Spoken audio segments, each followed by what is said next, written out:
Welcome, Hugh. Tell us a little bit about your early career. Well, I've had quite a varied career, I'd say. I started life as an employment, pensions and benefits lawyer at Freshfields, longer ago than I care to remember. But once I was about 4 years qualified, I moved in-house to British Airways to become a commercial and aircraft finance lawyer.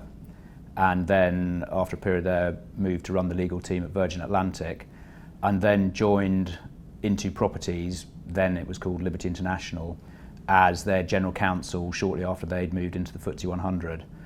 And while there, I enjoyed a very broad role, taking on actually various sort of commercial aspects that beyond the standard sort of legal remit of a general counsel, which ultimately ended up with me also becoming group treasurer in 2015 and having to run a 5 billion debt book with a P&L of 200 million. That sounds like a hugely varied practice. Looking at the GC side, what skills are required to be an effective GC? Skills required to be an effective GC. That's I think the short answer is as many as possible, because you're a general counsel and so you never know what's going to hit your desk. Probably the core skills I would say you'd need are a can-do problem-solving approach to whatever comes your way. Inside a business, your job is really to help get things done. So you need pragmatism, practicality, quite a collegiate nature, because you are always working with colleagues. You are capable of hugely influencing a business, but you are very unlikely to be the ultimate decision maker. So you do need to be able to bring people along with whatever view you happen to have as to what the right answer is. And how do you find that you can develop those skills, those wider skills that are required to be a GC? To develop those skills, having an open and inquiring mind that's another essential skill for a general counsel, but it also helps you bring on board, develop those skills those personal and broader, softer skills that you're talking about. What is the benefit to an organisation of having an interim GC? There's the obvious benefit where there is simply a gap and you're filling a cover for a maternity leave, or where there is pending a gap because of recruiting a new GC. But I think it can go far beyond that. There are circumstances where the company may be facing a serious strategic situation. People refer to the company situations, and does the in-house legal team have the skills and experience for those situations? That's an opportunity to bring somebody in to bolster those skills within the legal team, support the GC, or support chief executives and CFOs. They may not have seen those sorts of situations before. There are situations where there is a permanent GC. There's no reason why you couldn't come in when there is one, to help them where they have a team who needs support, or there's a project that needs a senior person on it, to help guide the existing team or just provide additional senior resource to get that done, because the incumbent GC just has too much on their plate. Coming back to your journey, can you tell us about a defining moment or great decision that you've made in your career? Great decisions, that's an interesting question.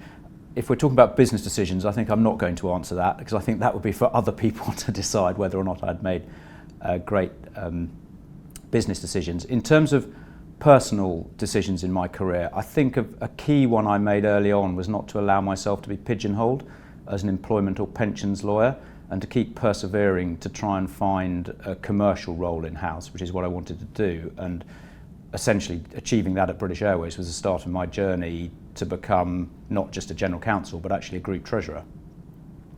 And in terms of defining moments, again, there are plenty of what might be called defining moments through my career, because as a general counsel you get involved in some very interesting and challenging situations.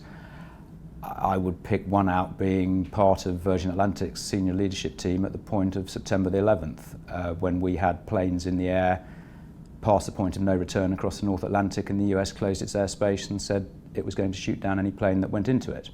And dealing with that, the implications of that situation, and the aftermath of the effect on the business. I was going to come on to a particularly challenging moment you've had in your career, but it sounds as if you've already answered that. Are there any others you can draw out? Other challenging moments, again, as a general counsel, you'd hope to face plenty because that's part of the job and actually part of the interest of the job, certainly to me. I'll draw one example which goes to a realisation in my career of the power of momentum and what a positive, encouraging attitude can do, which was trying to get a deal across the line in a timescale that nobody on the other side of the table, nor on my side of the table, actually believed we could do in the time. But by approaching it in that way, with that attitude, we ended up getting it done on time, because if you have an unwavering positive attitude with people that they can do something, it's amazing what you can achieve. It's a particularly challenging market at the moment. What advice would you give to a new GC? A bugbear of mine is the use of the phrase business partner. I would strongly recommend new GCs do not view themselves as a business partner.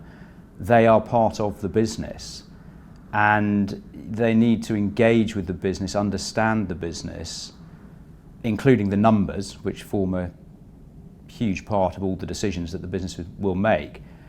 And in that way, I would hope they'd be able to be taken seriously by their senior colleagues and earn their place at an executive team table and in the boardroom, and they will find that their colleagues will be very, very interested in their view on not just legal matters but whatever issues are facing the business. That's really interesting, Hugh. For you though, why Konexo now? Having had this long and varied in-house career and reaching a point where I'm beginning to move to what people refer to as a plural or portfolio stage of my career, I feel that this is a natural evolution of the experience that I've had, being able to bring it to other in-house legal teams and help them and GCs develop and hopefully share with them the benefit of some of the experience that I've been very fortunate to gain throughout this career that I've had. And finally, you've obviously described a very varied legal career, but had you not been a lawyer, what would you have been? If I'd not been a lawyer, what would I have been? Well, I think having been a lawyer, I'm not sure I ever had time to think about that question. It's one of the difficulties of the job. I suspect I'd have had more hair, probably.